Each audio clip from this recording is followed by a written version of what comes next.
Hi, my name is Liz Keifer, and I have written a piece called A Father's Charm for the Charms Art Garden. Dodger Stadium, 1970.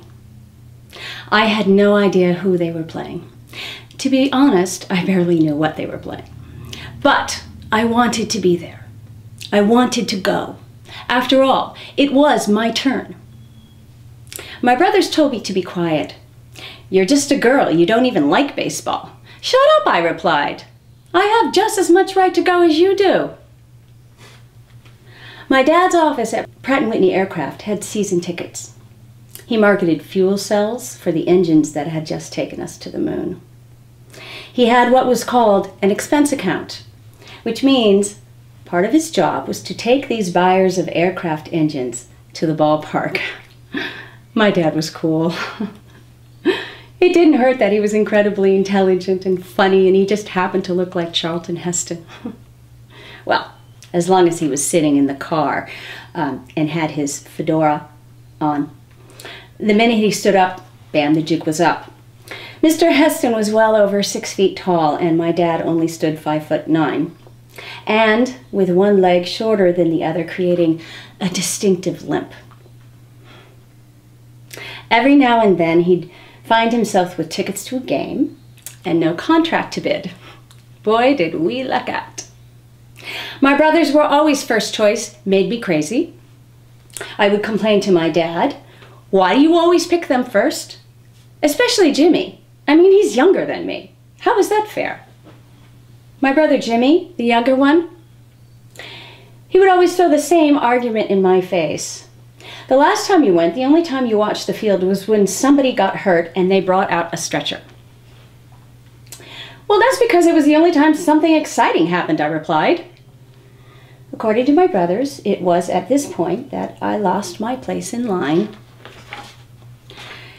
It's not that I wanted the players to get hurt, but it seemed to be the only time that anything happened that caught my attention. The rest of the time, it was stagnant, a lot of starting and stopping. It didn't mean I didn't want to be there with my dad.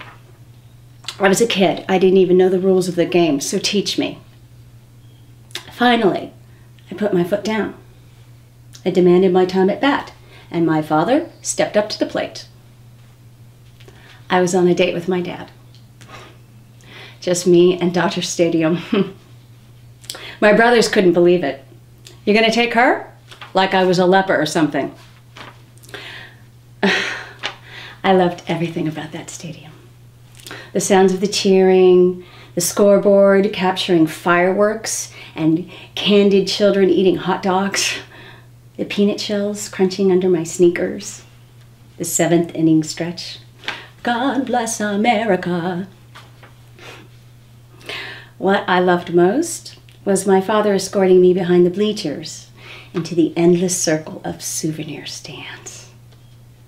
His hand holding mine while he patiently helped me sift through endless t-shirts and plastic bats and pinwheels.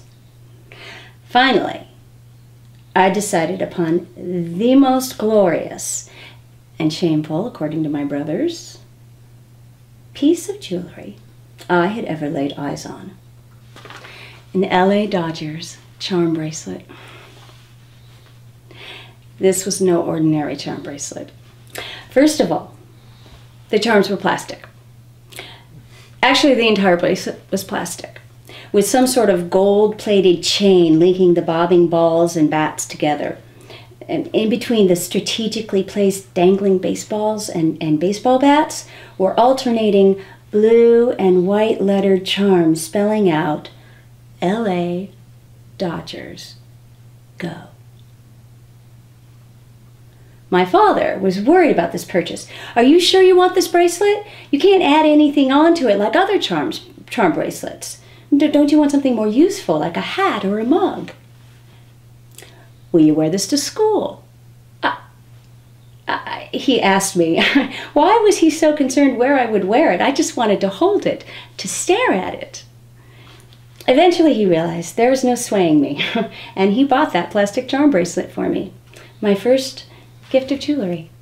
I'm so happy it came from my dad. My favorite place to hang it, outside of my wrist, was on the extended pirouette of the plastic miniature ballerina who sprung up to the tune of Beautiful Dreamer every time I opened the lid of my jewelry box. She spun around on point in a perfect circle, endlessly, with my Dodger charm bracelet dangling from her perfect pink satin toe shoe. I would meditate upon this bracelet for hours. Where did it start? Go, LA Dodgers. Or, LA Dodgers, go. Or, Dodgers, go LA. It all made such perfect sense, any way you looked at it. Each charm worked perfectly on its own or as part of a thought. So many possibilities, so many meanings. A perfect circle with no beginning and no end. A perfect way to spend the ninth inning, missing the plays, looking for charms. A perfect opportunity to feel my father's love.